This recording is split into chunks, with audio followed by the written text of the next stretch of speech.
A body in motion tends to stay in motion, unless acted upon by an outside force. Indeed, we've all been changed by outside forces affecting our well-being, our livelihoods, communities, and economies. But that didn't stop you, and it didn't stop us. As an organization and a profession, we've stayed in motion through it all. And now, we're more connected than ever. We're not just looking toward the future, we're already moving there, rethinking and reshaping what trust, opportunity, and prosperity mean on a global scale. We're helping people and communities grow stronger and more successful, and advancing our environmental, social, governance, and sustainability initiatives with great determination. Our guidance helps organizations better manage precious resources.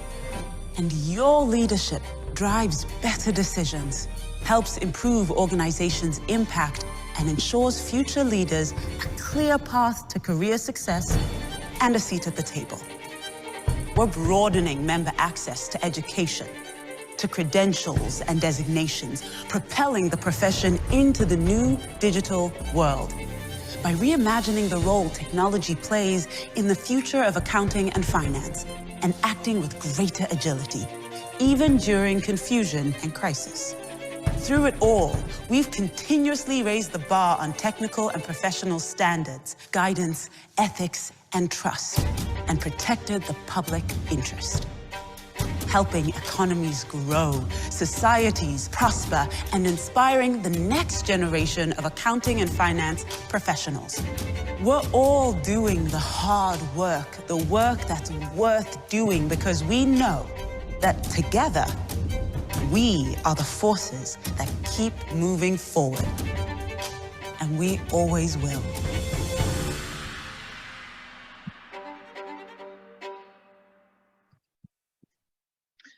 Good morning and good afternoon to everyone on the call today.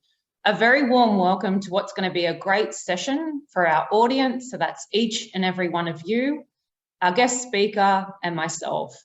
Today, we're going to be talking about board leadership and the skills, the mindset, and the attributes that are absolutely essential for business leaders to bring to the table today. I'd also like to acknowledge those members on the call who have joined us through our C-Suite program. This really is a special event for you. Your CIMA qualification is your foundation to developing yourself and taking your career to new heights. Or perhaps the CIMA qualification was the icing on the cake to an already very successful and thriving career. Whatever your reason was for undertaking the C-Suite program, I know that it will have an invaluable edge in the marketplace for you today and in the years to come. To those who have joined us today that might be considering the CIMA qualification and joining us through our C-Suite route, we encourage you to be active in this session, to ask questions, and to make this exchange the beginning of a connection with us here at CIMA. So please follow us on our social media platforms, particularly LinkedIn, and please always look out for our fantastic thought leadership pieces on the CIMA and CGMA website. So I just want to take a moment right now to talk about our C-Suite program. This program really is invaluable. It's an opportunity for C-Suite leaders from all walks of life who are looking for a value-add qualification to their current skill sets. We know now more than ever that it is the management accounting skills that are essential in any economic recovery that the globe faces. It's always the finance teams that are relied on for trusted advice, and it's those business skills, the skills of guiding businesses internally and through very challenging times, that is critical to business success. Our C-Suite program is designed to build on the foundational, on the technical and the practical skills of working professionals. As you can see from the arrow, there is one exam to complete instead of 16, I might add. The exam is a strategic 3-hour case study taken at your own convenience. It's a very practical learning experience. So the program is designed around the human aspect of being a chief financial officer or a CFO. It often simulates the day in the life of a CFO and how he or she operates and responds in the workplace. Again, just to reiterate, our members work at the heart of business. We have believed it for years, but I really think since the pandemic, our members have been thrusted into the spotlight and relied on more than ever. And now there's no going back. They are completely relied on to be that trusted advisor, to restore consumer confidence, to mitigate the impact of business to rebuild trust. And of course, in return as a profession, we here at CIMA are delivering on our purpose, which is meeting the demands of a constantly changing world to drive prosperity and opportunity for everyone that counts on us. Now, as I said, we've got a fantastic session coming up.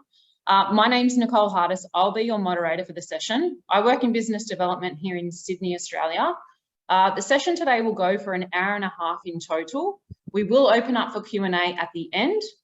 Please write your questions in the chat box, the chat that everybody shares, but if you want to send them directly to me, whatever you like. For housekeeping matters, please keep yourselves on mute. And if we don't get to all questions, we will come back to you. So there'll be an email address in the chat box, and please feel free to email your question if we don't get to it. Now I would like to introduce the man of the moment, Dr. Ravi Fernando. Dr. Ravi Fernando is an alumni of the University of Cambridge, having completed a Master's of Studies in Sustainability Leadership in 2014. He holds a Doctor of Business Administration degree from the European Business School in 2016. He completed an advanced diploma program at the INSTEAD Business School in France and is an executive in residence since 2010. He holds an MBA from the University of Colombo. Recently, he created the 21st Century Board Leadership Model Masterclass, and that's run in Luxembourg, Ireland, and Sri Lanka. He is the chairman, the CEO of a global strategic corporate sustainability, which operates again in Luxembourg, Ireland, the UK, Vietnam, and Sri Lanka. His career spans in multinationals from 1981 to 2007 with Unilever, Reckitt Benckiser, and SmithKline. And he is also the first CEO of Sri Lanka Institute of Nanotechnology, and he occupied that role from 2008 to 2011, and Operations Director of Malaysia Blue Ocean Strategy Institute from 2011 to 2016. He was the first UN Global Compact focal point 2007 and set up the UNGC Sri Lanka network. He serves on the board of Dilmah Ceylon Tea Company, Atkins Spence Plantations Ltd, the UN Global Compact, Habitat for Humanity, LOLC Holdings, Ceylon Graphene Technologies, Ceylon Asset Management and Global Strategic Corporate Sustainability. And he's recently won the Global Strategy Leadership Award, and that was awarded to him by Professor Renee Monborg of INSTEAD at the World Strategy Summit. So a lot to take in there, a wealth of knowledge and experience, and I'd now like to pass over to you, Ravi, to take us through what will be a really interesting session. Okay, thanks, Nicole, for those words, and appreciate all the introductory words.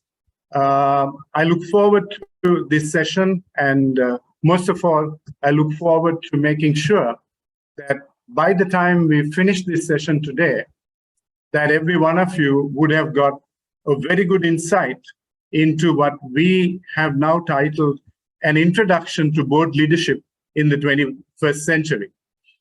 As we get into the subject, I want to share with you that the presentation will basically come in two formats, in two parts.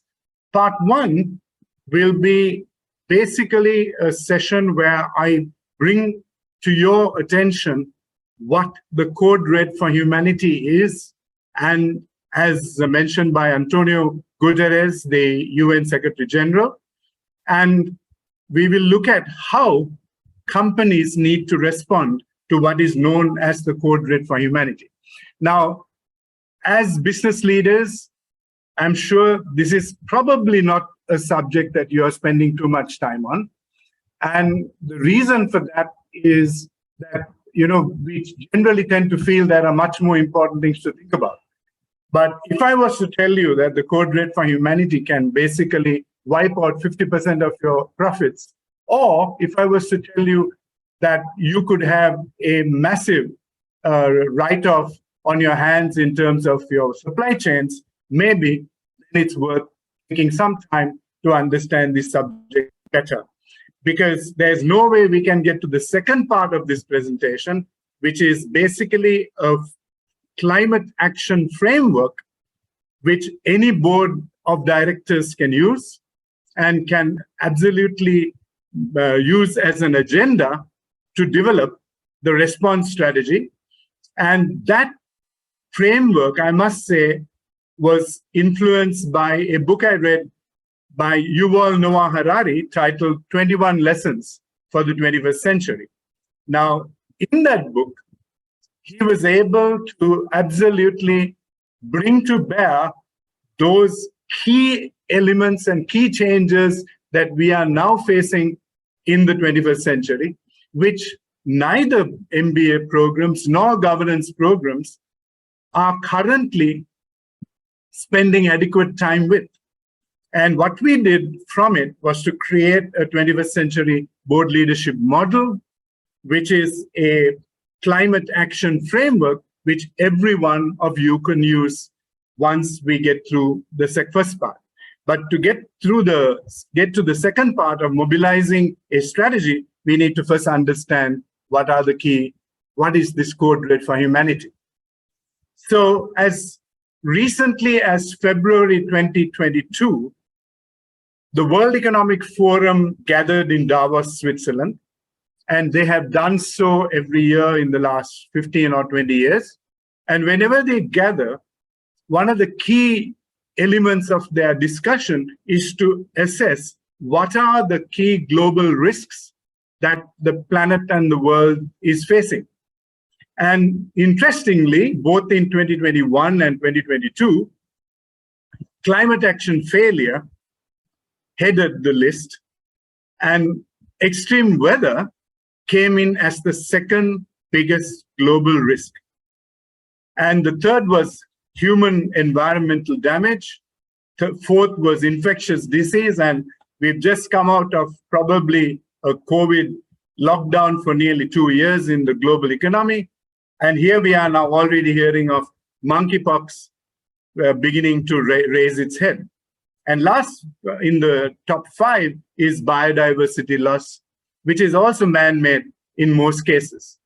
Now, if I was to ask you today, when you look at your corporate strategy or your business strategy for the next 2 to 3 years, have you taken extreme weather as a possible deterrent and a spoiler in terms of your supply chains? And when we talk about climate action failure, what do we mean by climate action failure? What we mean here is the failure of national leaders and business leaders and leaders of most organizations to be able to have a strategy to actually take climate action, which makes those companies part of the solution to the climate action and the climate emergency, as opposed to watching all these extreme weather incidents unfold right in front of our eyes.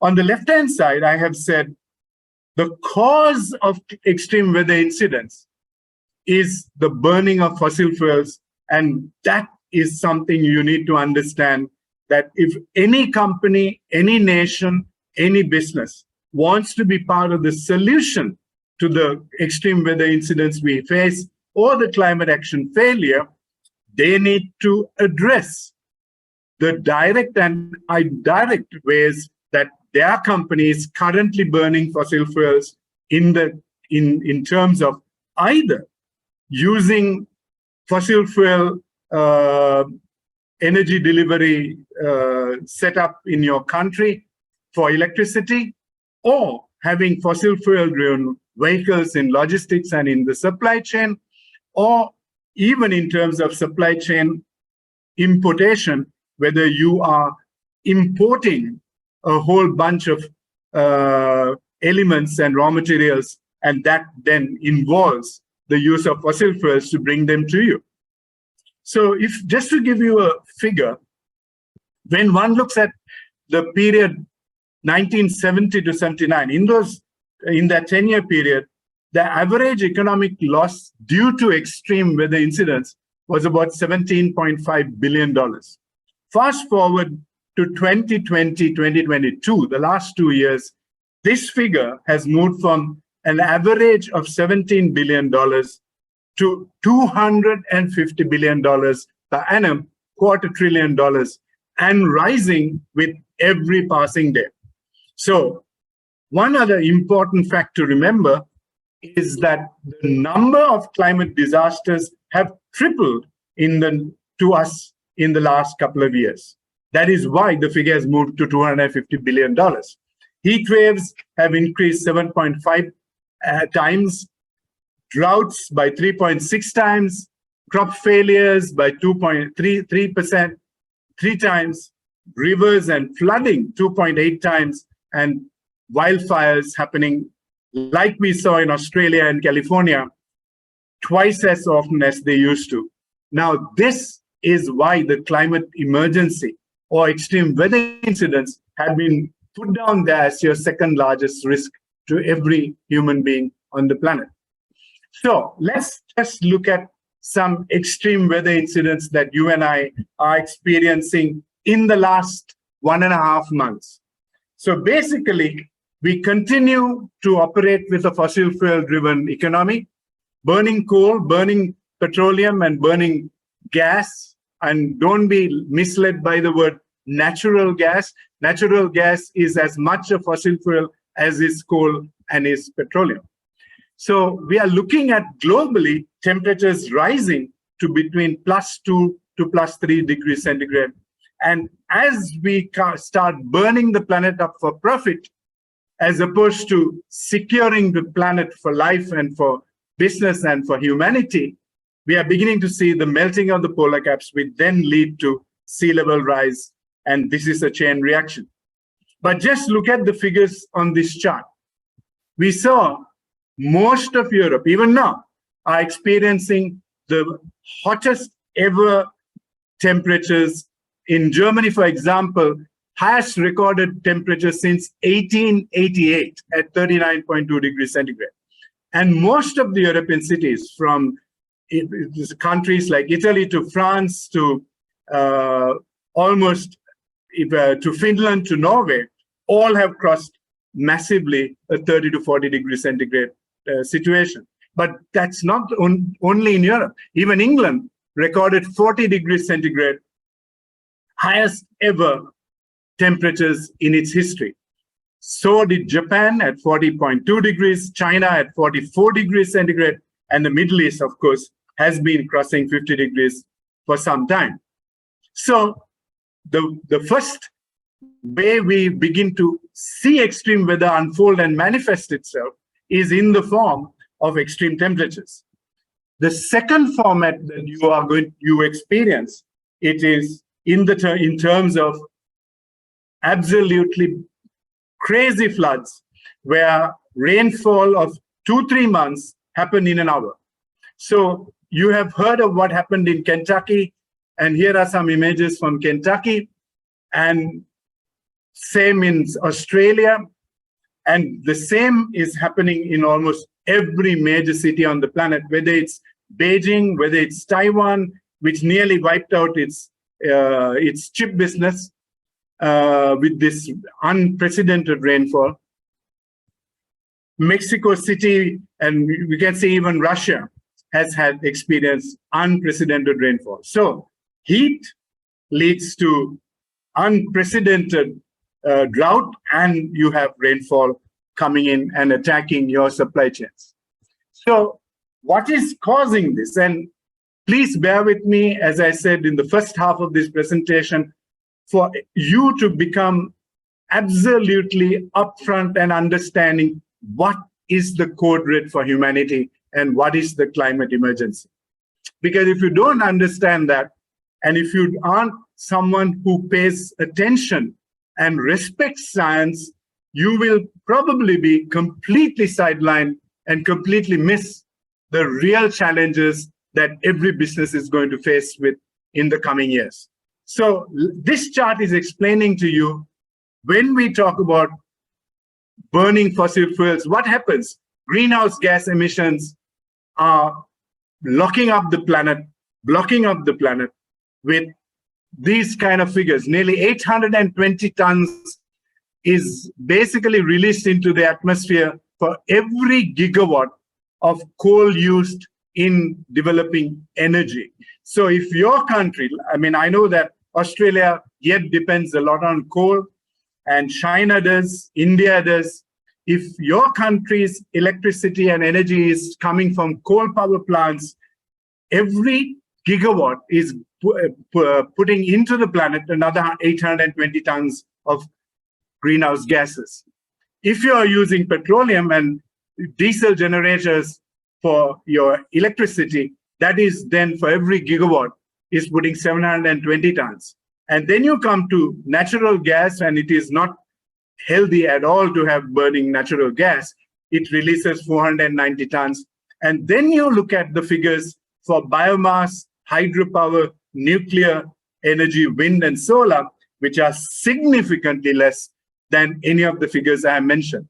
And every terawatt of power that is generated between coal, oil, and natural gas leads to between 20 to 30, 24 to 40 deaths. And this is the reality of burning fossil fuels, which is the cause of the climate emergency. A young lady in Sweden, Greta Thunberg, I think captured the essence of what we are going through today in a very simple manner. What she said was, panic, our house is on fire, our house being the planet. And in the last 20 years, 22 years, 21 of them have been the hottest 21 years ever recorded on the planet. The only exception to that is 2008. The carbon dioxide concentrations have moved up from 280 to 420 parts per million, and the gigawatts of greenhouse gases in the atmosphere have moved up from 39 gigatons to 59 gigatons. And that is what is causing the climate emergency and code red for humanity. And if anyone asked you the question, what is causing the code red for humanity? Why is the UN Secretary General referring to this? This is what he's talking about. He's talking about ignoring the fact that we had to exit fossil fuels if we wanted to have a planet that we can inhabit. And basically, this is the reality we are facing today. So what does this lead to? The International Panel for Climate Change reports in October 2018 to 2022, and the World Meteorological Organization report that just came out in 2022 says that if we cross a +2 degrees centigrade from the 1880 base level, we will then begin to experience a 20-foot sea level rise in the planet. I'm not going to talk about anything higher than 20-foot sea levels rise, because that in itself is a disaster. So the global GDP today is at $100 trillion. And according to the figures that have been presented in this report, this is not some figure that I've put together to present today. If we cross 1.5 degrees centigrade, which we are supposed to cross in 2025, basically 3 years from now, the loss to the planet in GDP terms is estimated at $54 trillion. And if we cross 2 degrees, that's $67 trillion. In other words, global GDPs stand to lose between 54 to 67% if we don't stop this unprecedented code red for humanity. And if I was to tell you 54% of your profits or business will get wiped out in the next 5 to 10 years, if you don't address this issue, then you have seriously ignored the climate emergency and the code red for humanity. So this, ladies and gentlemen, is what we are staring at. So how do we then, as companies, as businesses, as national leaders, as organizations involved in anything in the planet, how do we handle this? So now we are slowly moving to the solution. I hope if you have now understood and are able to answer anyone, if they were to ask you, so what is the UN Secretary General talking about when he says we are facing a code red for humanity? Now you are very clear about this, and you know how the code red manifests, and all you have to do is turn on any weather report, any channel on the planet, and you will see exactly what's happening. In fact, I have the world news on BBC on my right in front of my screen, and I'm reading South Korea is experiencing the worst floods in something like 80 years. This is the reality. So what do we need to do? With the only way to handle this is for every business, every nation to be sensitive to the carbon footprint of that business or that nation. The carbon footprint is the sum of all emissions, carbon dioxide and other greenhouse gases, which were induced by your company's activities in a given time frame, let's say over a period of a year. So not only carbon dioxide, but all the gases that are referred to as greenhouse gases. And I've already given you a figure that today we have released into the planet 59 to 60 gigatons of greenhouse gases. And when we talk about the 21st century leader, we are looking at leaders who first understand they need to measure and understand the carbon footprint of their company, not just in scope 1, which is emissions they end up releasing, but also emissions in scope 2 and scope 3.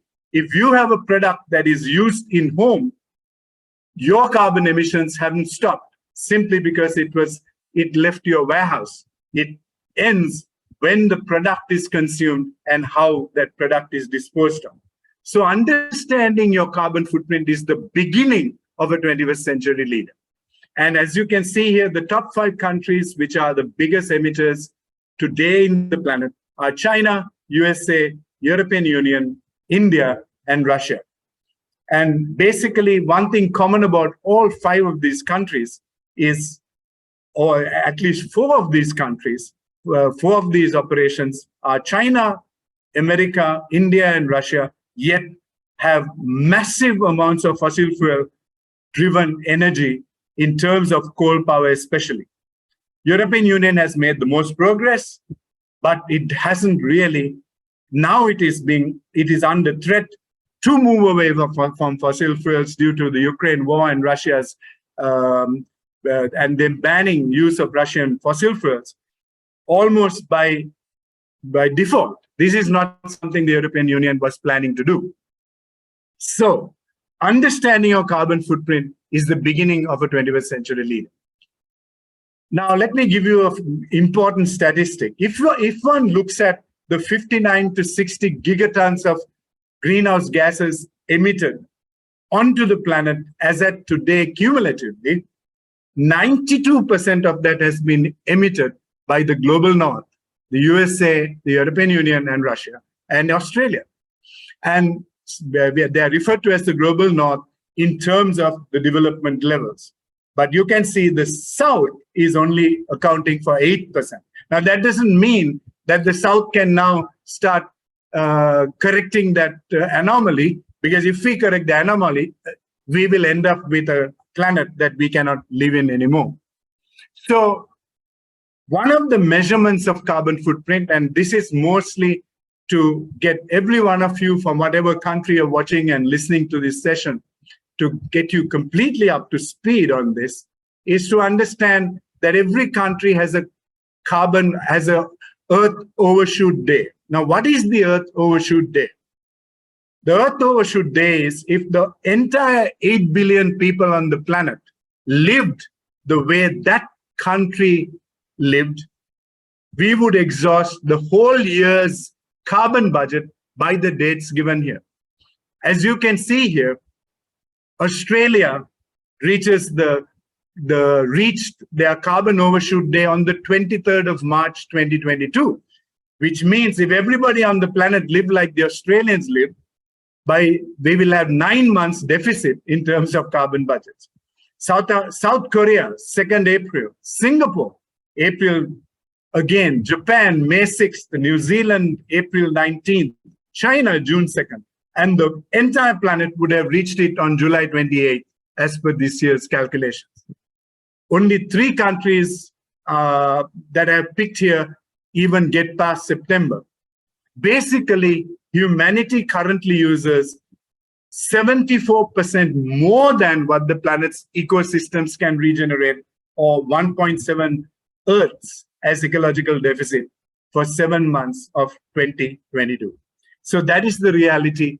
And what I want to now do is to switch the entire discussion into what I call a climate action plan, a climate action strategy to circumvent in your company and in your board and get this subject into the discussion, into the agenda of your organization.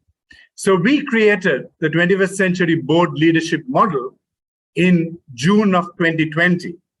And since developing the model, we have now launched a masterclass of this model in 7 modules in 3 countries, in Luxembourg, in Europe, in Ireland, and also in Sri Lanka.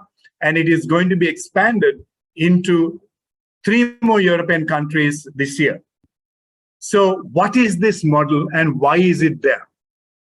Please look at this model as a model that you can embed in your board meetings as an agenda item, a model that will keep your company looking at its carbon footprint and understanding what strategies it must mobilize to reduce its carbon footprint and thereby reduce its negative action on the planet and on their business. If you look at this model, at the top end of the model are 3 emergencies. So in the center is the climate emergency, and addressing the climate emergency as a company and an organization and a nation is the #1 priority of a 21st century leader. Now, the reason you would do that is because if you don't address the climate emergency, you'll be shocked at the kind of devastation your company's profit line or your turnover line will end up having. So you can no longer be someone who is either ignoring or ignorant about the climate emergency, which I have now discussed. The second module is on health emergency and social emergency. And every company has had an impact due to COVID-19. And I can assure you that the propensity and frequency of pandemics will begin to rise with the heating up of the planet and the destruction of biodiversity. And this is almost predictable. It is not something that might happen. It is happening and it will happen. The second area in that module is the social emergency. Now, lots of companies have CSR projects, and I can tell you in the 21st century, CSR is a redundant word. Today, we are looking at business leaders who understand the code red for humanity and climate emergency and look at how their company can reduce their carbon footprints and be part of the solution to the challenges we are facing. The social emergency is where you look at all employees in your company and ask the question, what can I do to enable my employees and my extended employees in supply chains to live sustainable lifestyles? That is the social emergency strategy. And when you add up the climate emergency and the social emergency, one thing that you can be 100% sure is that you will end up with an economic emergency. So environmental emergency or climate emergency plus the health and social emergency equals the economic emergency, because economic emergencies don't happen on their own. They happen when we ignore the climate emergency and we ignore the social and health emergencies. So the economic emergency is the third emergency.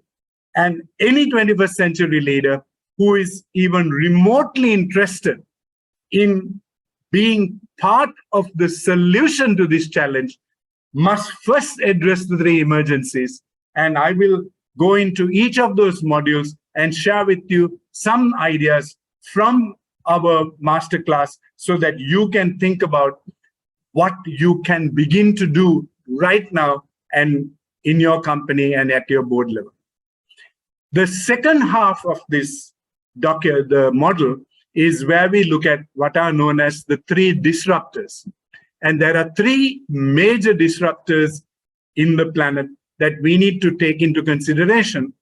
And when you read Yuval Noah Harari's 21 Lessons for the 21st Century, he refers to all three of them. The first disruption is new technology disruption. Now, you will agree that whatever company you're in, if you are going to get blindsided on new technology by a competitor, that you will begin to lose.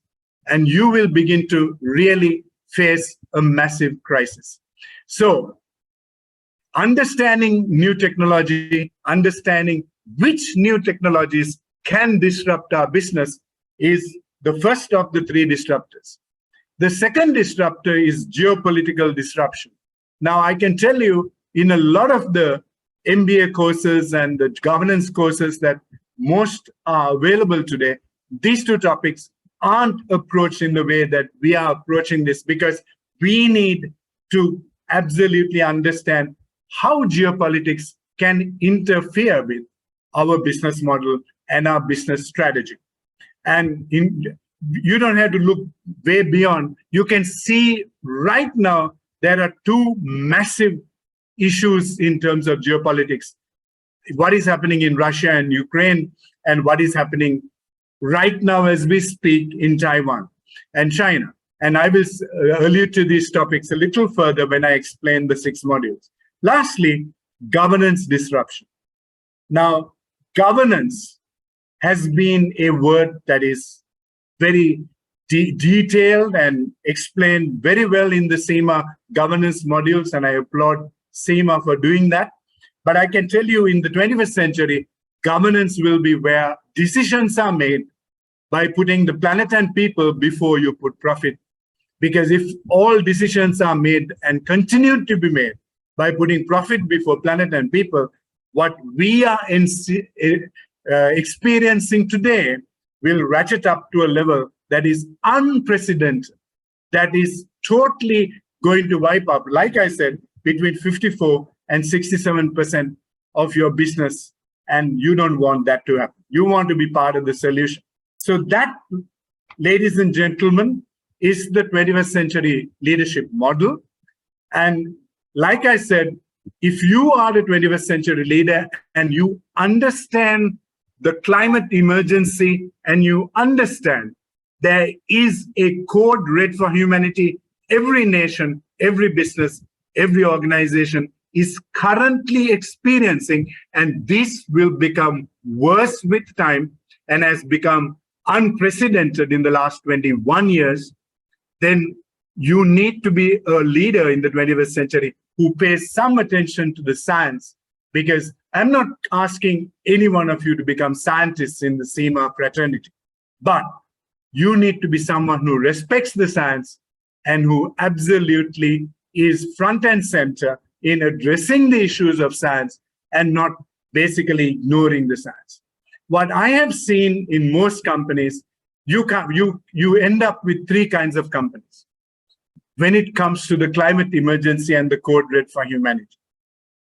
The first group are people who basically say, this climate emergency talk and the code red for humanity talk has absolutely no place in the board agenda. It has no place in the C-suite agenda. It has no place in the strategy. For heaven's sake, the business of business is making profit. Let's find a way to make profit. You could be an organization like that. But I hope today you have realized no organization or country is spared. I don't think Europe expected such destruction. I don't think South Korea and Japan and China expected this level of disruption and destruction. So please think again if you're in a company like that.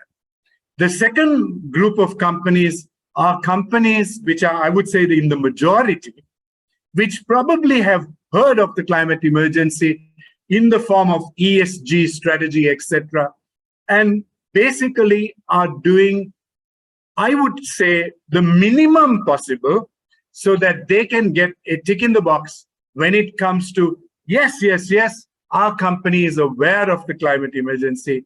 And of course, we have an ESG report, we have a sustainability report, we have a CSR report. But at the end of the day, these companies aren't addressing their carbon emissions with the kind of aggression that is needed if the emergency we are facing is going to be translated into a devastation in the next 3 years. So that's the second group of companies. And I would say a majority of companies, probably 70%, would be in that category, maybe about 20% in the category I mentioned earlier on. The third category are those who have totally understood that the climate emergency and the code red for humanity is real, who understand the science and who have taken it upon themselves to become 21st century leaders, who mobilize the 21st century leadership model at a board level and make sure that board meeting after board meeting, that they are looking at the progress they are making to become part of the solution and not continue to be part of the pollution. So you decide which of these three categories you belong to. But irrespective of what kind of company you're coming from or what kind of company you belong to, today is the day for you to personally become a 21st century leader. So what I'm going to do now is to go through the 6 modules quite fast and give you an entree as to what topics are studied in the masterclass, which is generally a 2.5 to 3 day course. So let me take you through module one by one. The first module we do is climate emergency. And in the climate emergency module, we look at every company having a strategy to establish its carbon footprint, both within the company and in the supply chain and in terms of externalities. Once they establish that, we then develop a clear strategy to exit fossil fuels in that company. And these exiting fossil fuels can happen in 2 ways. It can start by first exiting fossil fuels in terms of its current electricity supply through grids, which are run by coal power plants and fossil fuel plants, to moving in towards renewable energy power plants and at least getting into renewable energy sources in terms of exiting fossil fuels with a timeline. The third one is a topic we look at is sustainable supply chains, because increasingly, if you have a supply chain that is very distant and that requires massive amount of logistics to get your products and raw materials into your manufacturing, then you have unsustainable supply chain. Look what happened to companies and countries and businesses who depended on China during the lockdown. Many of them had to absolutely wait for China to reopen, and some of them got creative and looked for new supply chains. So when we look at climate emergency module, these are the 3 topics. And we discussed through 2 amazing case studies, one of Ørsted in Denmark, and one is South Australia case. What is unique about these 2 companies, these 2 organizations, is that Ørsted, which was the Danish oil and gas company, became today the #1 wind energy company in the planet, from being 100% fossil fuels, and they made the changeover in under 5 to 6 years from 2009 under the leadership of Henrik Paulsen. And South Australia is a shining example of a part of Australia that went to 100% renewable energy in 2016, led by its very forward-thinking leader. And I'm glad that the whole of Australia is now beginning to think like South Australia. So that is the climate emergency strategy and module. And these are the 3 topics that you will be looking at your board meeting, every board meeting that you have, and asking the question, are we making progress on these 3 issues? And what more do we need to do? The second module is broken into 2 parts: the health and social emergency and the social sustainability strategy. In terms of health and social emergency, we look at, is your company contributing to air pollution in the planet? Is your company going to be faced with water scarcity, and therefore your agricultural supply chains would be drastically affected? I already mentioned that a majority of the water scarcity we are having is basically going to be drought, and we are going to see these droughts come front and center in most countries in the planet. Deforestation and pandemics, I already made a link between the 2. Today, we have deforested nearly 70 to 75% of global forest cover, rainforest cover, and it's no surprise that pandemics are on the rise. Having a code-red strategy to address future pandemics is going to be needed as a 21st century leader.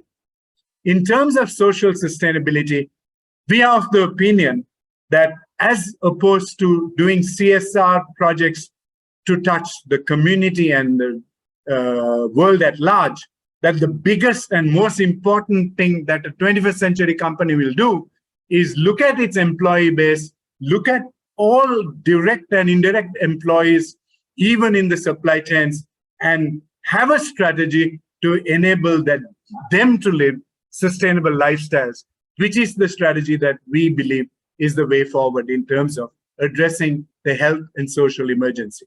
So that is the board agenda then. These are the key topics and you can decide from these topics which ones are relevant to your company and to your board and to your organization as you embed this board module in your company. The cases that will be studied there are cases from the INSEAD Business School on Singapore and also on DILMA, also an INSEAD case, both of them. We now go into the economic emergency module. In terms of the economic emergency module, the key focus is how your board and your company can move from an unsustainable business model to moving towards a sustainable business model. And understanding that a sustainable business model is basically looking at the entire value chain, from its raw material sourcing to its manufacture, to its logistics, to its marketing strategy, to its distribution strategy, to its consumption strategy at the home level. And I can tell you that Unilever is one of the cases we study there, where has about 47% of its consumption in terms of carbon emissions at home, because these products are used in the home. So remember, developing business models which are sustainable, and also driving sustainable innovation is a key topic that we look for in this module. The three cases we look at are, we look at the Unilever case, we look at the Patagonia case, and for those who probably aren't that familiar with the company Patagonia, Patagonia today is a world leader in the outdoor apparel and activity solutions market, and led by an amazing 21st century leader. And we will also look at the Tesla case of Elon Musk and look at the entire evolution of the electric vehicle market, which is now beginning to rock and roll worldwide and is beginning to now, and with the massive issues with fossil fuels, just imagine if the EV market had expanded further, we won't be all waiting for the next shipment of fossil fuels to hit the country. So this is the economic emergency that we look at in terms of the three emergencies. I want to re-emphasize, before we start addressing the disruptors, we need to first address the three modules on the emergencies. Now we move on to the three disruptors. The first disruptor we study and we want to get everyone thinking about is energy and what is happening with new power grids and some of the new solar panels which are going towards a efficiency level of 40% from the current 12 to 16%, with what are known as perovskite solar panels and also using graphene. AI mobilization is going to be no longer a prerogative of some companies. If you're not mobilizing artificial intelligence in your strategy, then the chances are the company that is will overtake you soon. We will also look at nanotechnology and how it is now becoming the most useful technology in terms of water desalination with graphene. And we will also look at precision agriculture, which incidentally is becoming a massive new agricultural format where you use 90% less water in the entire agricultural process. And the leading nation for precision agriculture in the world is Holland. And believe it or not, Holland is #2 only to the United States of America in terms of all agricultural exports. And in Holland, there is the Wageningen University, which is the champion of precision agriculture. And we study that case, and we also look at Google and how they have been able to use artificial intelligence. The last module we look at, the last two modules we look at are geopolitical disruption. I think I have already alluded to this topic. I have already mentioned to you, today we see Russia, China in a new alliance taking on the rest of the world and the G7 countries. And basically, you can see the impact of that in terms of every supply chain on the planet and in terms of every nation on the planet. And this is something we need to anticipate. These are not subjects we learn in our business schools and strategies. We need to be familiar as a 21st century leader. Understanding the China One Belt, One Road strategy, understanding the EU Green Deal and the EU Gateway strategy are going to be important as a 21st century leader who understands geopolitical disruption and the kinds of disruption we can expect in the future. Lastly, governance disruption. When we talk about governance disruption, we talk about zero compromise and policies where planet and people are not compromised before profit. And one of the cases we do there is the banking industry compromise, looking at the report of 2022 on banking on climate chaos and looking at the top 10 banks, which include the likes of Morgan Stanley and Citibank and Bank of America and HSBC, and looking at how they are compromising by putting profit before planet and people and continuing to fund fossil fuel projects. And one of the cases we study there is another excellent case on the European Investment Bank, which is doing exactly the opposite of what some of the banks I mentioned are doing. So, ladies and gentlemen, this is giving you a positive spin on the first half of the session, showing you that there are things you can do that can become part of the solution to the climate emergency. These are the three cases that we use. All three of them have been co-authored by me, and we will use these cases, and these cases are available for anyone, I think, who needs to download them. So in closing, I want to end with two small slides. The first one is to say that The 21st century leader of any board, of any business, will have these 4 traits. And the first trait is that they will have an appreciation and will be mobilizing science in strategy. Because gone are the days that any company or country ignores science. The nations that have ignored science have suffered dramatically in the last couple of years, and especially when the code red with the COVID came about. What are the 3 nations with the most number of COVID deaths? Number 1 is the USA with over 1 million deaths. Number 2 is Brazil with over 1 million deaths. Number 3 is India. What is common about all 3 of those countries is the level of appreciation and mobilization of science amongst its leadership was faulting, and they ended up paying a massive price in human lives. The second characteristic of a 21st century board leader or a leader of a C-suite is an urgency to impact the code red for humanity and business. You know, after the recent COP26 meeting and the 27 meeting that's about to happen in Egypt, everyone was trying to achieve these climate emergency projects that I talked about, like exiting fossil fuels. And they were really talking of doing this in 2050. Now, will we have a planet in 2050 for them to administer these targets? So any company that is looking at doing anything about the climate emergency after 2025 is basically not serious about this subject. And one has to ask the question, does its leaders even know the word science? Because you cannot be knowing science and ignoring science at the same time. Number 3, a 21st century leader is a triple bottom line leader who understands that he can make decisions either by putting planet and people before profit, or make decisions by putting profit before planet and people. And if you are in the latter, you're going to be part of the problem and not part of the solution. Triple bottom line mindset is going to be crucial for a 21st century leader.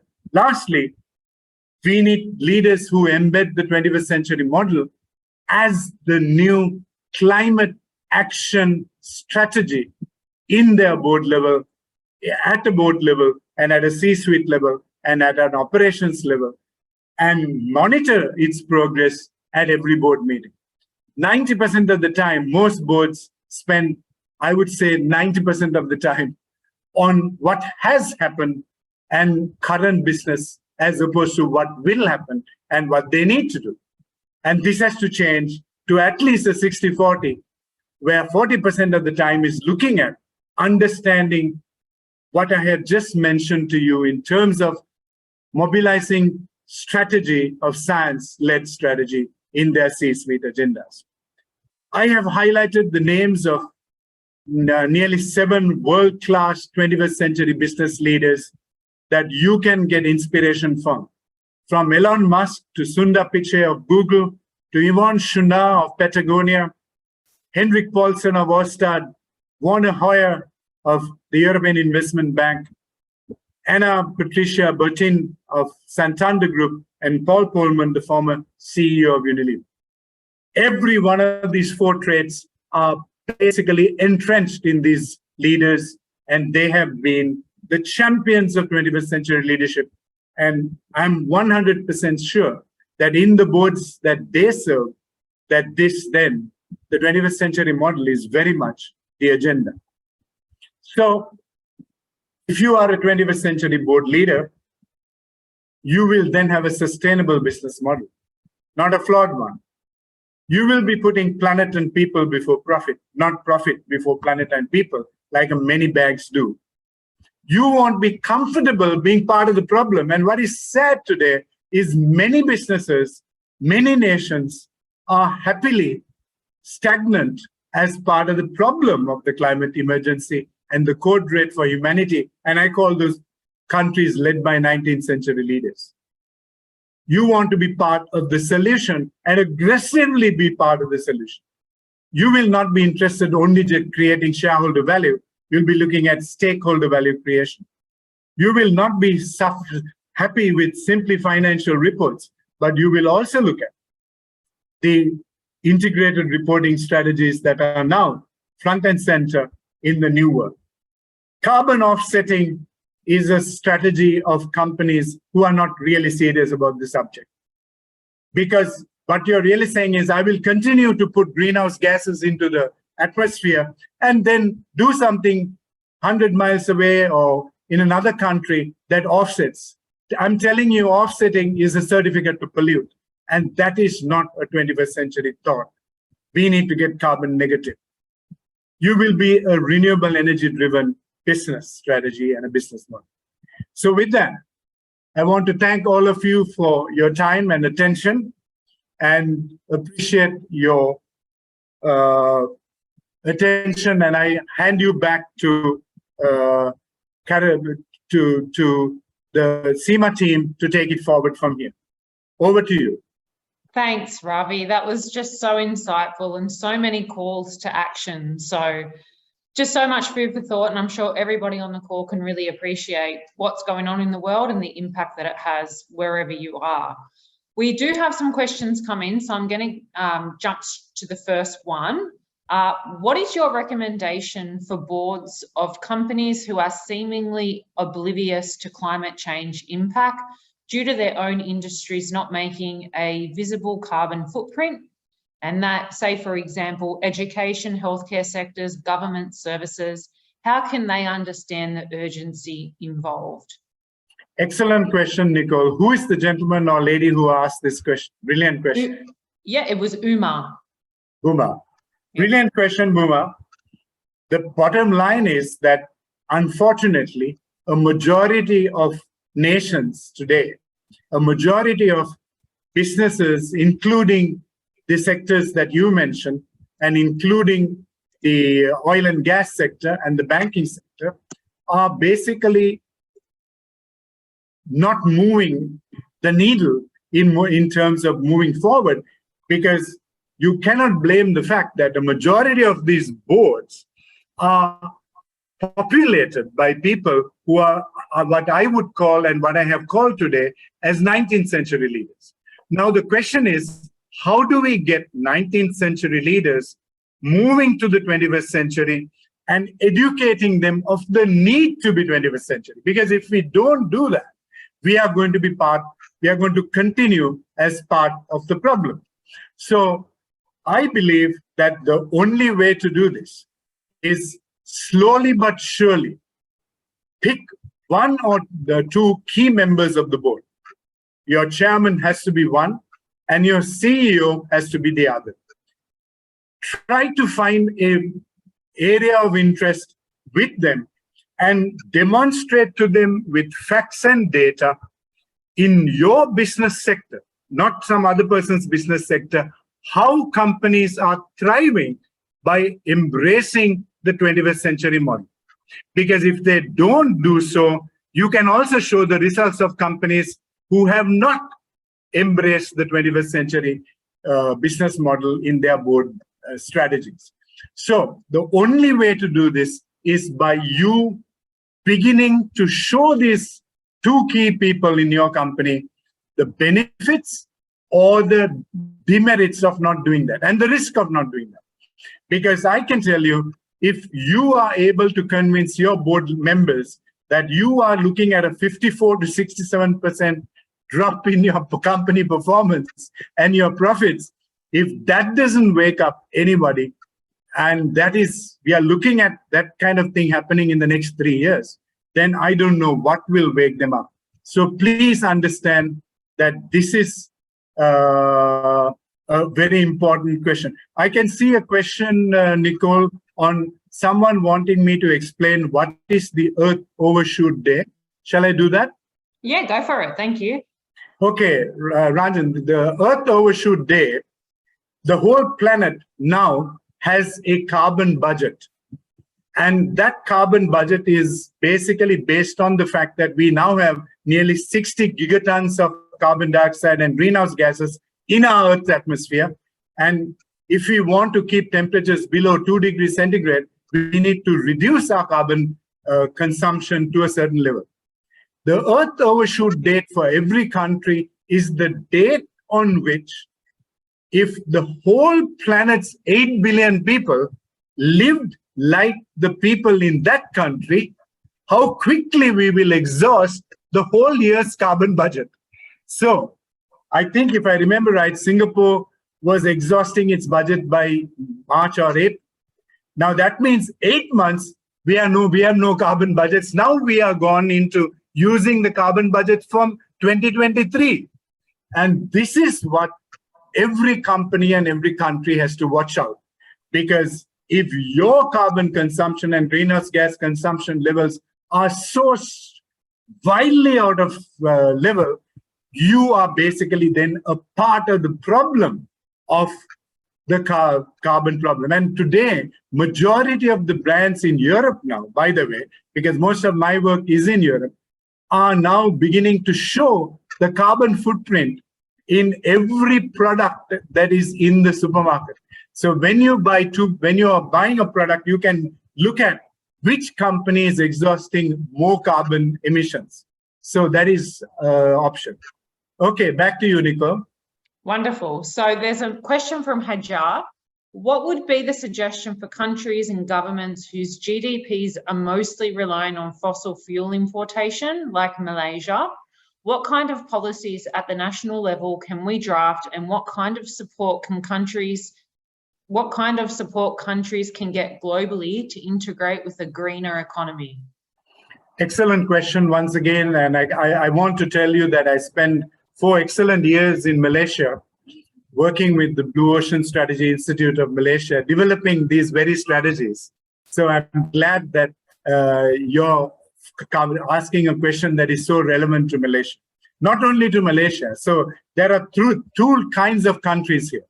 There are countries which export fossil fuels, like Saudi Arabia, like Russia, like the Gulf states, and there are countries which consume fossil, and of course Australia, with a lot of exports in coal. And then there are countries which use fossil fuel, importing it from other countries, like China, like India, and like Malaysia, and countries like that.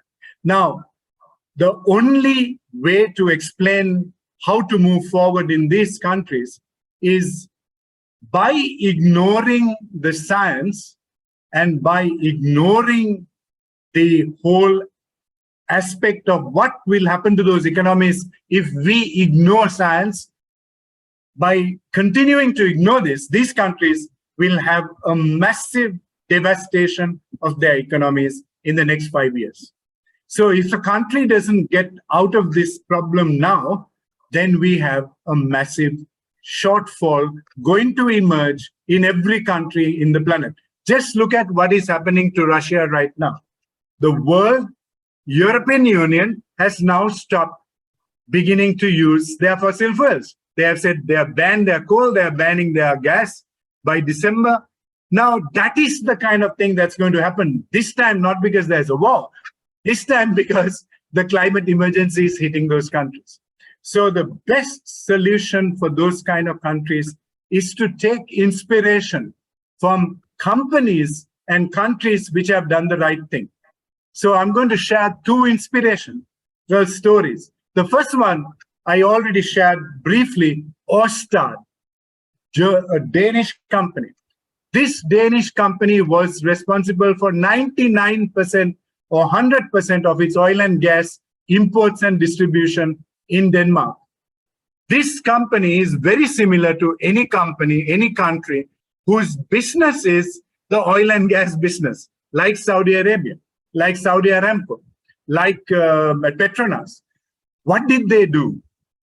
They converted from being a fossil fuel-driven company to 100% renewable energy-driven company. And by 2016-17, they were already motoring forward to become the world leader in green wind energy. Now, that is what I think every single country who are dependent on fossil fuels should do.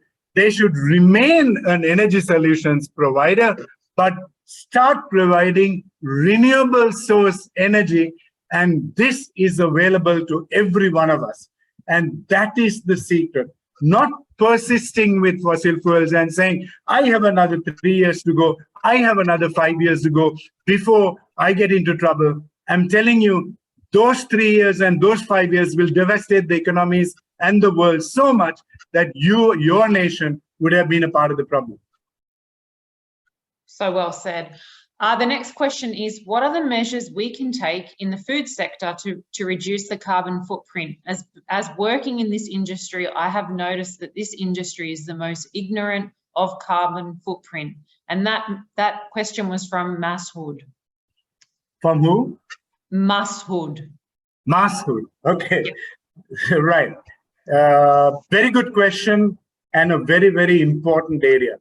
I spent a good part of my career with Unilever and driving their foods business. So I have a first-hand insight into this issue. So how can companies begin to move the needle in becoming less carbon emitting in the foods business? I think starting point is establishing their carbon footprints. Because if they don't know the carbon footprint for every brand they have and every product they have, how will they solve the problem?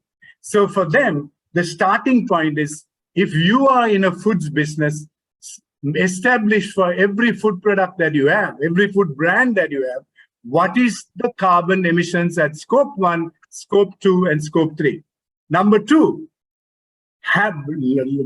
make it a board agenda item and start having an aggressive plan to reduce the carbon footprint of that product and present it to the board every month or every quarter and start making progress to reduce your carbon footprint in that food product.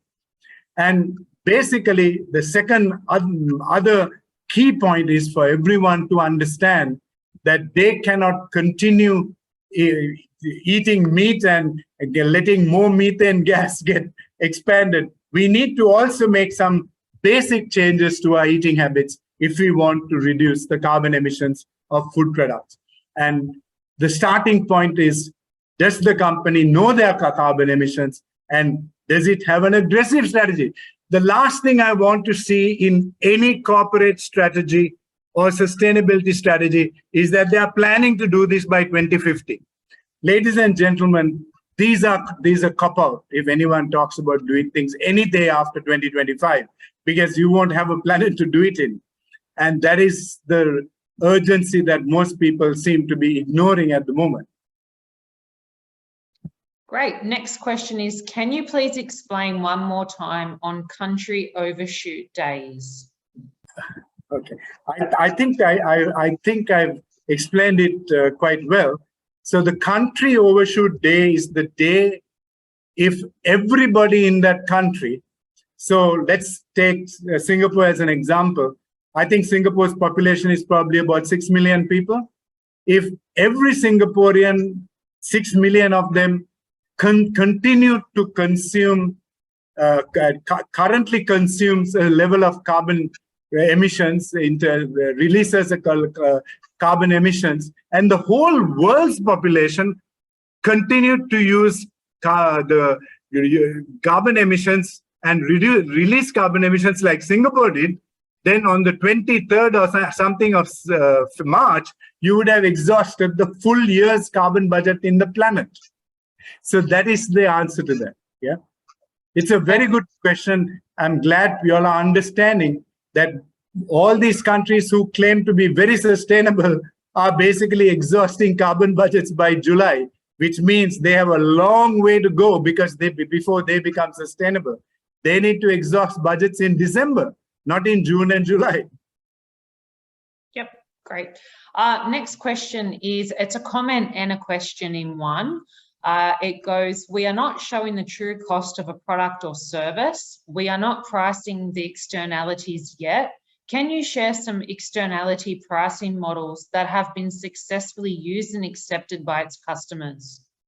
I think in terms of pricing models, understanding that we now have put a carbon price in Europe per ton of carbon dioxide released by any company. And building that into your product cost is the beginning of the wisdom of a 21st century leader. So one company that began to do this was CIMA. Their leader, Zeitz, when he took over the company as its CEO, basically brought in this building in externalities into their product costs. And Puma was one of the first companies to do this. And I think Ernst & Young helped them to understand how to build externality costs like the carbon emissions and with a carbon price per ton. So that is the way to do it. And if you get in touch with eBay or one of those companies who have helped Puma, and that is then a way forward for you to do the same. Perfect. Look, I'm just going to take a moment now. We've come to the end of those questions so far. I'm sure there's a lot to sort of digest, and everyone seems to have really loved this session, but I'm just going to take it to the floor. You know, even if there's a bit of silence, I'm more than happy to just wait for anyone that perhaps wants to come off mute or wants to pose a question in the chat. Feel free, open space for the next 10 minutes. May I ask a question? Yeah, yes, go for it. I'm a little lazy to type. So I actually have two questions. One is that looking at from a consumer side, especially in countries like Sri Lanka, where we are going through a crisis and a meltdown, so people can't really afford. I mean, most purchases would be based on economic reasons, not really, other reasons. I mean, but I mean, consumers understand is that environmentally friendly products tend to be more expensive. So, how one thing is that in such a situation, as a business, we need to make money, but consumer demand is based on pricing. So then how do you really manage it? And also, how do you really educate consumers about ethical consumption? Because, most consumers, even if they say that they are ethically conscious or environmentally conscious, they don't really walk the talk. I mean, that's what research says. So how do you really bring that element into business planning? So that would be my first question. Shall I ask the second question also? Which company do you work for, Ramzina? I am currently on a sabbatical. I'm reading for a DBA at Kalani University, so I'm not really working full time. Okay. Before that, I was into telecommunications. Okay, good. Now, Ramzina, there are two issues in the question that you have asked. First one is what Sri Lanka is going through now. And what Sri Lanka is going through now is unique since independence. Sri Lanka has never gone through a situation like this ever in its history. So there has been a massive disaster in terms of managing the fiscal policies of the country and also its sustainability policy. So just imagine, I can tell you firsthand that in 2008 and 9, there were, and again in 2016, there were proposals made by a team to move to 100% renewable energy, because Sri Lanka is best with 365 days of sunlight. And it is strange that a country with 365 days of sunlight has only 1% of its energy mix coming from solar power. That to me is answering your first question, which is, do we have enlightened leadership at a national level who understand that this is not the way forward? Now, to your question, you need both national level leadership understanding the issue, and you also need consumer level understanding the issue. But as a business leader, I want to tell you the pivotal point is, if business leaders understand this and do the right thing, believe it or not, the government policymakers will fall in line and the consumer will fall in line. And I believe that the pivot is the business leader. So if you have business leaders ignoring this issue, of course, they won't be pushing government to make the policies that I just mentioned. If you have business leaders making tons of money selling fossil fuel products, and fossil fuel enabled products, you think they are going to ask the government to change their policy? Of course not. And if consumerism is important, then the 21st century leader will educate the consumer too. They will say, buy this product, and the reason majority of these environmentally friendly products, which I don't subscribe to, I believe every product has got to be environmentally friendly, not just 2% of products. That's right. You know, if people are to subscribe to that, you need greater volume. Simple. You know, if you have 10% of the market buying your environmental product, your cost is going to be that much higher. So you need to have more people buying the product. So I believe that the role of doing both educating national leaders and educating business leaders have to be done by business leaders and getting the consumer on track, because that's the way we can see the world moving. Because I can tell you, no government is going to take unpopular decisions. No company, consumer is going to buy things for $1 million simply because they say it's environmentally friendly. I mean, you got to have critical mass to make those products much cheaper. So I'm putting all the onus on 21st century business leaders. They are the ones who can change everything in this planet, neither the national leaders nor the consumer on its own. So, wonderful answer. We'll go to your final question, I think, Razima, and then we'll move on. So my second question is about putting planet and people before profit, which I think is really needs to be done. But if you look at the entire business ecosystem, there is this thing called recognition. How a corporate gets recognized still is based on your profit. So if somebody makes money, higher profit over last year, the headlines will say John Keel's group made net profit 25% year-on-year growth. So it doesn't talk about the other things. So recognition for corporate, it impacts a lot of things. How do you attract investors? How do you attract suppliers? How do you attract clients? How do you attract employees? So all this is based on this recognition. So how can we, as part of a business ecosystem, change this recognition that a corporate gets? So, Ramzina, once again, back to the leaders of the business. Because if the leaders are ignorant about the climate emergency and code red for humanity, they will continue to put profit before planet and profit before people. But if the leaders get educated, then we have a chance. So I also sit on the board of the company that made the best profits in the country the last 3 years. And there are many efforts that we've made to make a massive change in terms of how that company behaves. And so I can tell you it is now a board discussion. It is a board element. And you also alluded to the fact that the reward system in most awards in the world are based on profit first and everything else third.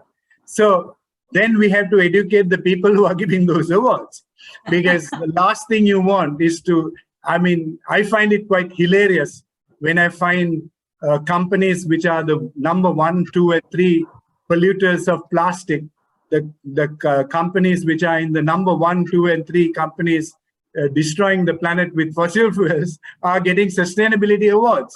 That is as hilarious as it gets. So the reward system has to also change. And the reward system can only change if the leaders of business change. And they say, we have got to be having a new set of guidelines for rewarding companies. So, Nicole, I can see Samir Jani has put his hand up. Shall we let him ask a question? Great. Samir, when you're ready. I hope that helped, Ramzina. Thank you so much. Yes. Yeah, hi. Good afternoon. Good afternoon, Samir. So I work for a waste management company in India, and we set up the material recovery facility in India, and we collect the waste, and we don't send our waste to the landfill site. That's our motto. So we are a zero waste to landfill company in India. My question to you is that what are the key components which can add to create a sustainable business model? in terms of waste management? In terms of waste management, yes, we are into waste management. We are scaling our business in next 3 years.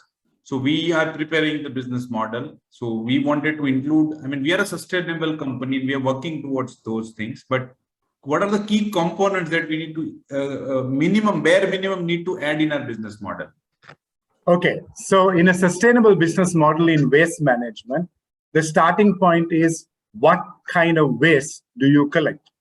Because your waste collection strategy has to have two impacts. Number one, it must impact the waste issue of the country, because if you are collecting unnecessary waste, which is not a major problem in the country, then you're not then part of the solution.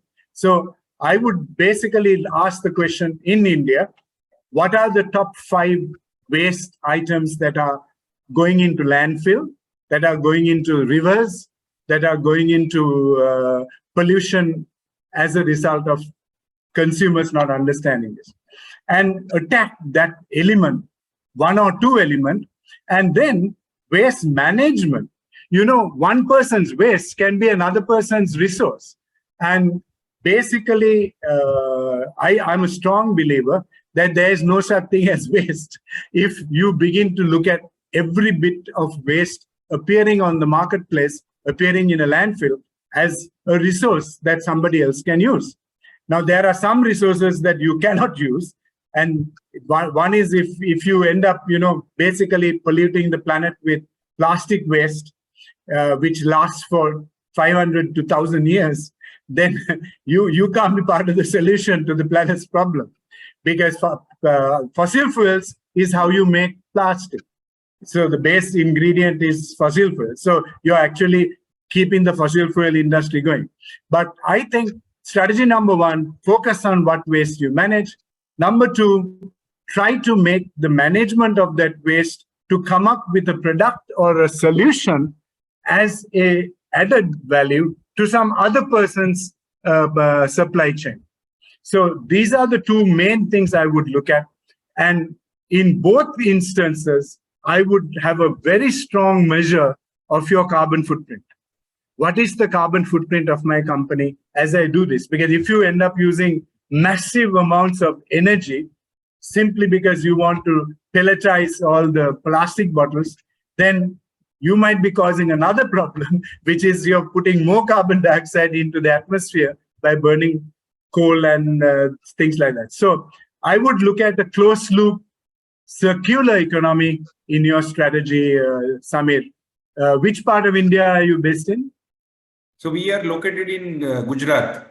Okay, so Gujarat is a city I have spent time in. I have studied in your IIM Ahmedabad, and I'm happy to say that Gujarat is probably the country that the town and district that taught India how to collect milk with correct. the Amul brand. So great stories. I mean, they're not wasting any milk, that's for sure. Yep. Thanks. Thanks for your question, Samir. We've got time for one more question that's come in.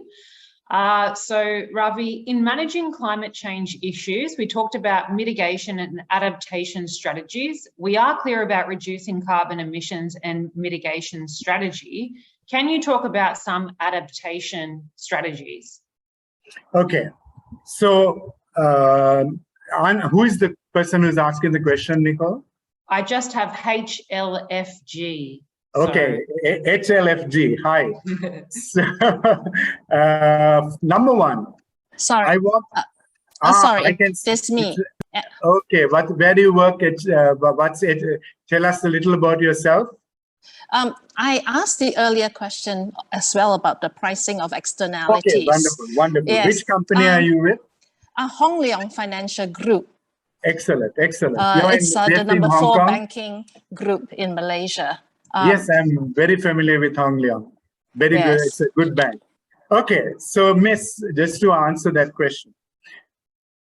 Today, as you heard the first part of the presentation, I made it very clear to all of you that we have gone, by and large, past the time for adaptation, past the time for mitigation. because most nations have ignored this need for exiting fossil fuels for the past 35 years. 35 years ago, in 1987, the very first report from the United Nations called the Brundtland Report was presented to the United Nations. And in 1987, they mentioned that nations need to exit fossil fuels. Now, in 1987, we could have done mitigation strategies. Mitigation strategies now are becoming less and less relevant in a climate that has now crossed the threshold where mitigation is going to now help too much, because we are now already 60 gigatons of greenhouse gases, 420 parts per million in terms of pollution. So now the question is adaptation. How does a company adapt to the future? So let me give you a bit of a scary adaptation situation for most companies. A lot of companies tend to be clustered in the sea coastal areas of countries, because a lot of them have their warehouses, a lot of them have their stores and everything in those areas. But when sea level rise happens, the first places that are going to get destroyed due to sea level rise of 20 feet are going to be any company which has warehousing and commerce in a sea level seaport. So if you look at the big seaports of the world, starting from Sydney to Shanghai to Mumbai to Colombo to Miami to New York, these are where sea level rise is first going to hit them. So if you're a company who is serious about adapting to the climate emergency and accepting the fact that we are going to have a 20-foot sea level rise, because the level of melting of the polar caps are now at a level that is unprecedented in its entire history. The last 21 years have been the highest melts. Then you better relocate your warehouses. You better relocate your operations, because you waiting for this to happen is basically fatalistic. So I mean, that's an extreme example I have given you. But besides that, the major adaptation strategy I would recommend to every single one of you, in whatever company you work in, you need to understand your fossil fuel consumption directly and indirectly in the company, and aggressively, within the next 5 years, move out into renewable energy. And if you have accelerated renewable energy transition in your company, every one of your companies has an electricity bill. What percentage of that is coming from renewable energy? What percentage of that is coming from fossil fuels? If you are adapting to renewable energy, I would say that is the most important adaptation strategy any company on the planet should go for. Any company on the planet. So that is an adaptation strategy. I think that's a perfect note to end on, Ravi. Dr. Ravi Fernando, it's been so very insightful. I think more than anything, you are just a source of change and a powerhouse for inspiration. I really enjoyed, and I'm sure everyone on the call really enjoyed your 21st century leadership with very pressing and urgent issues that we could all take back to business. So thank you very much. We will be making these slides in this session available to everyone that registered, so keep your eye out for that. Anyone that wants to connect with us, our future members, our current members, connect with your local CIMA branch. We're always here to